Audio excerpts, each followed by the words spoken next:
자, 안녕하세요. 강서구와 양정구, 양정구와 강서구의 학교별 경향에 대해서 간단하지만 핵심적인 사항을 전달해 드릴 강사 김선호입니다. 자, 그럼 한번 시작해 볼까요? 자, 저는 오늘 세 가지를 말씀드리겠습니다. 학교별 인원 및 등급 컷당 인원, 그리고 출판사, 그리고 내신 출제의 경향에 대해서 살펴보겠습니다. 자, 먼저 강서구부터 보도록 하겠습니다. 강서구 같은 경우는 총 인원이 328명입니다. 자, 이거는 대부분의 이제 자사고에 좀 비교를 했을 때는 인원이 그래도 좀 많은 편이다라고 볼 수가 있겠고요. 1학년에 총 인원이 많은 것이 과연 뭐가 좋은가라고 했을 때 상대적으로 우리가 중학교는 절대평가이지만 고등학교는 상대평가이지 않습니까? 그랬을 때 인원이 많으면 어쨌든 등급에 들어갈 수 있는 인원 제한이 더 많아질 수밖에 없다라는 거고요. 그냥 핵심적으로 말씀드리면 1등급을 받을 수 있는 인원이 많은 게 더 많다라고 볼 수 있겠습니다. 강서구 같은 경우는 1등급이 총 13명까지 나올 수가 있고요. 강서구는 총 학급이 12학급입니다. 따지고 보면은 결국 반에서 1등 정도 하고 그리고 반에서 한 3등 그리고 반에서 한 6, 7등 정도를 해야 결국은 3등급을 받을 수 있다. 결국은 고등학교는 학생들 간의 경쟁이 불가피할 수밖에 없구나 라는 거를 보여줄 수밖에 없는 자료이겠죠.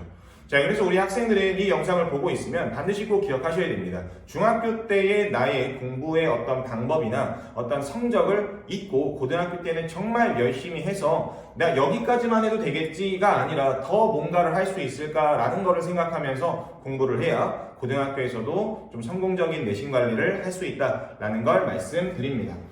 자, 국어 같은 경우에 평균이 다른 학교들에 비해서 굉장히 좀 낮은 편이에요. 보통은 한 70점대 정도를 평균으로 형성을 하고 있는데 A에 나오는 비율을 보시게 되면 2.4%죠. 이것은 무엇을 의미하냐면 90점 이상을 받은 학생이 전교에서 2.4%밖에 없다라는 거예요. 근데 여기 나오는 1등급이 결국 4%인데 아니 어떻게 90점 맞은 학생이 2.4%밖에 없냐.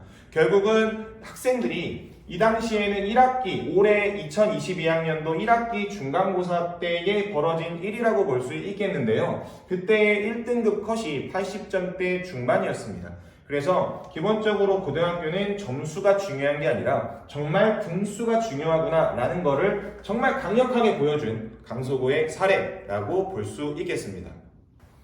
자, 그러면은 양정구에 대해서도 한번 살펴보도록 하겠습니다. 자, 양정구 같은 경우는 총 인원이 351명입니다. 강서구보다 훨씬 더 많은 인원이죠. 그리고 양정구 같은 경우는 학급이 11의 학급으로 이루어져 있어서 상대적으로 강서구보다는 등급을 받는 데 있어서는 좀 더 유리할 수 있다라는 걸 좀 보여주는 지표가 되지 않을까 생각을 하고요. 이 인원에 따른 1등급, 2등급, 3등급 인원을 보시게 되면 아까 강서구보다는 훨씬 더 많죠. 14등, 38등, 80등입니다. 뭐 큰 차이는 아니겠지만 그래도 정말 이 한 등수 차이가 우리 학생들한테는 정말 간절해질 수가 있습니다. 그래서 이러한 점만 본다면은 강서구보다는 양정구가 좀 등급에 대한 제한이 좀 더 넓구나라는 걸 좀 볼 수가 있고요. 자, 그 다음 여기에 특징적인 걸 한번 보시게 되면은 양정구 같은 경우는 국어가 평균이 71.9점입니다. 아까 전에 봤었던 강서구에 비해서는 평균이 좀 높은 편이죠. 뭐 그렇다고 해서 강서구보다 시험이 쉬웠던 게 아니냐라고 생각하실 수도 있겠지만 다른 한편으로 생각을 해보신다면 양정구에서 국어 공부를 좀 한다 하는 학생들이 많이 모여있다라고도 생각해 보실 수가 있어요. 그것을 볼 수 있는 게 바로 뭐냐면 A등급, 자 다시 말해서 이거는 그냥 기본적으로 절대평가적으로 학생들을 점수로서 나눠놓은 건데요. 90점 이상의 학생들이 13.4%, 이 말은 아까 전에 2.4%를 보였던 강서구 학생들이랑 좀 비교가 확연히 되죠. 그러니까 시험을 봤는데 90점 이상의 점수를 맞는 학생들이 그만큼 13.4%나 된다라고 생각을 해주시면 되고, 이러한 것은 말 그대로 90점을 받았을 때 등급에서 다소 좀 불리할 수 있다라는 걸 좀 보여줄 수 있는 자료가 되지 않을까라고 생각이 듭니다. 자, 두 번째로는 강서구의 출판사에 대해서 살펴보겠습니다. 강서구는 미래행, 신유식 저자의 미래행 국어교과서를 쓰고 있고요. 표지는 이렇게 나와 있습니다.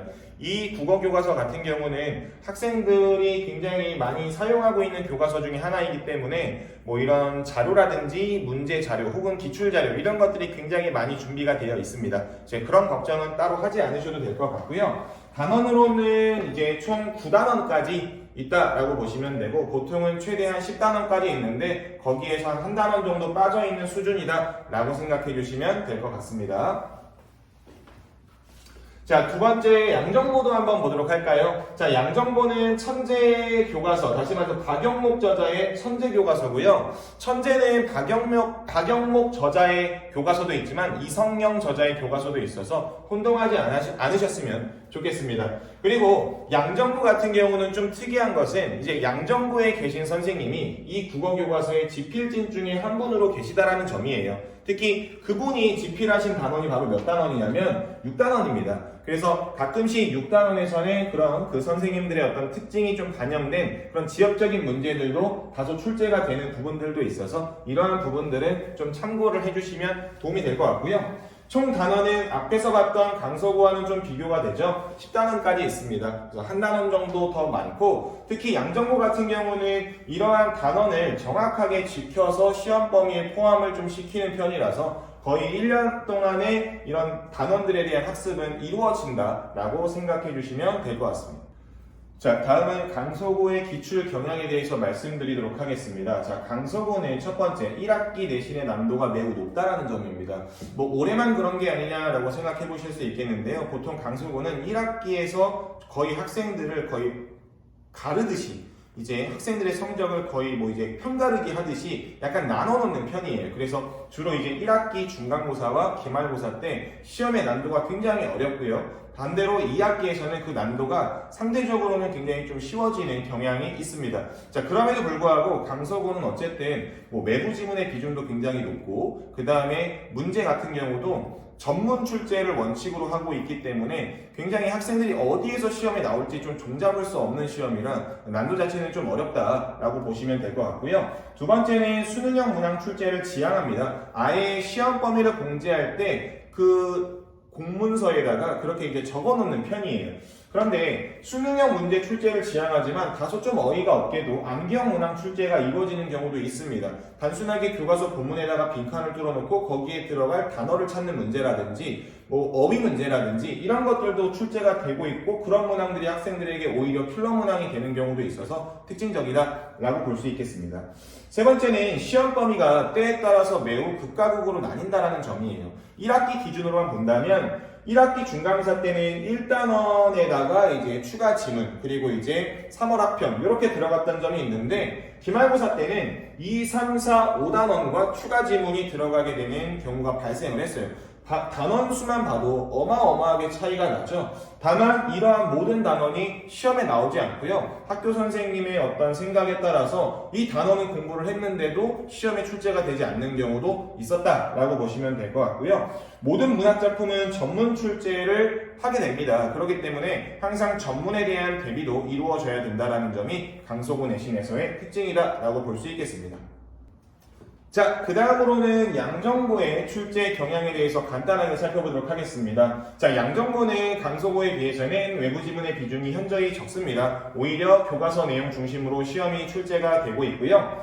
단순 암기형 문제가 다수 출제가 되고 있습니다. 그래서 강서고와 마찬가지로 뭐 빈칸을 뚫어 넣는다라든지 이런 단순 암기형 문제를 출제하는 것을 좀 많이 좋아하는 학교고요. 그 다음에 이제 본문에 대한 암기가 필수. 그래서 어떤 시험에서는 시에서의 한 연 자체를 써라 하는 그런 문제도 있었습니다. 그래서 그러한 느낌의 어떤 그 문제들을 좀 많이 출제를 하는 편이고, 배점도 주로 서술형 같은 경우는 5점, 6점 이런 식으로 갔던 적도 있었고, 요즘에는 그 서술형 문제가 좀 많아지면 뭐 배점 자체가 3, 4점 이런 식으로 좀 줄어드는 경향도 있는데, 이러한 점은 매년 학교 선생님들의 특색에 따라 좀 달라질 수 있는 점이라서 참고만 해주시면 될 것 같고요. 문학과 문법에서는 다소 지역적인 문항 출제가 많은 편입니다. 특히 문학 같은 경우에는 이 학교가 이제 선생님들이 매번 이제 그 고정되어 있는 편이다 보니까 그 선생님들의 문학에 대한 해설에 대한 견해를 시험에 적극 반영하는 편이에요. 그래서 문학에 대한 지역적인 문항이 좀 출제가 많이 된다라고 생각해 주시면 되고, 아까도 말씀드렸지만 90점 이상도 1등급을 보장해 줄 수 없을 정도로 학생들 간의 경쟁이 좀 치열할 수 있다라는 걸 말씀을 드리겠습니다.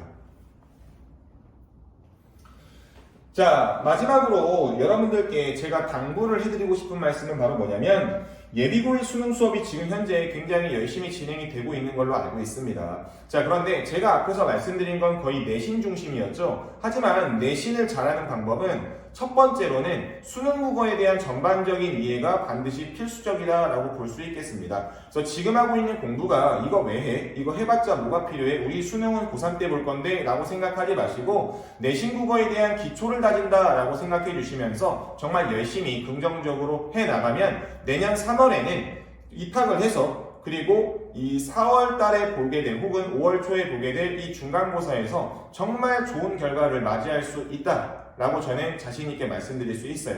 그래서 오늘도 열심히 공부하고 있을 우리 학생들 정말 화이팅입니다. 응원하겠습니다. 자, 저의 영상은 여기까지 마무리 짓도록 하겠습니다. 감사합니다.